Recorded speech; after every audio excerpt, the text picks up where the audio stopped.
আপনার অসুখটা কি সারছে? অসুখ তো সারছে, কিন্তু মনের অসুখ সারেনি। আস্তাগফিরুল্লাহ, নাউযুবিল্লাহ, তাওবা।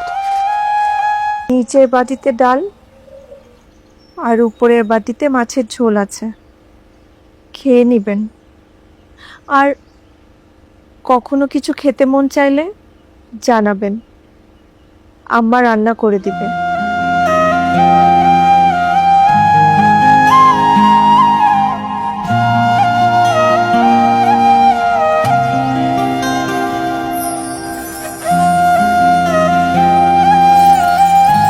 সামনের সপ্তাহে জি 1200 টাকা পাঠায় দিব না, সব ঠিকঠাক আছে। জি জি আম্মা, আমি ওয়ালাইকুম আসসালাম। আমার রাখি, আপনারা আমার বাড়িতে। আমার বান্ধবী নূরজাহানের একটু পেট ব্যথা হয়েছে, তো আপনার কাছে একটু পানিটা করাইতে আসছিলাম। জি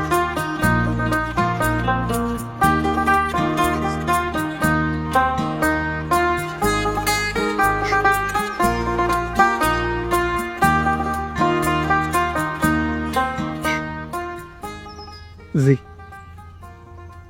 জি, নামাজের ওয়াক্ত হয়ে গেছে, আপনারা আসুন। আসসালামু আলাইকুম।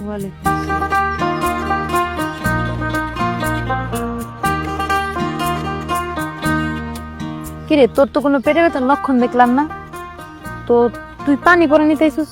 সত্যি করে কত কি হয়েছে? প্রেমে বসছিস নাকি? পেটের অসুখ না হলেও আর একটা অসুখ হয়েছে, তুই বুঝবি না। যতদিন না পর্যন্ত ওই অসুখ ভালো হয়, এই পানি পড়া আমি খাইতেই থাকবো। বাবা, কি ওষুধ? আপনার আজকে খাবারটা। আপনি এখানে কেন আসলেন? আব্বা আম্মাকে নিয়ে বাজারে গেছে, তাই আব্বাই বললো আজকের আপনার খাবারটা আপনাকে পৌঁছে দিতে। জি শুক্রিয়া, আপনার কষ্ট হয়ে গেল। না না, কষ্ট হবে কেন? এই দায়িত্ব পালন করতে পেরেছি বলে আল্লাহর কাছে হাজার শুকরিয়া। জি শুক্রিয়া। আর কিছু বলবেন?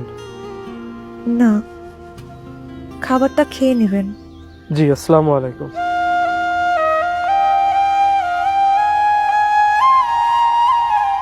আপনি কি এভাবেই কথা বলেন?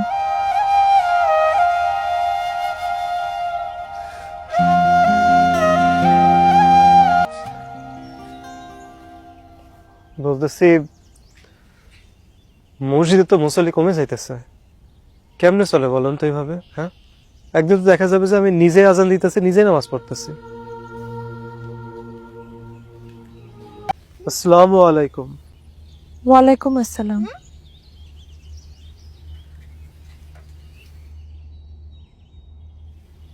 আপনার অসুখটা কি সারছে? অসুখ তো সারছে, কিন্তু মনের অসুখ সারেনি।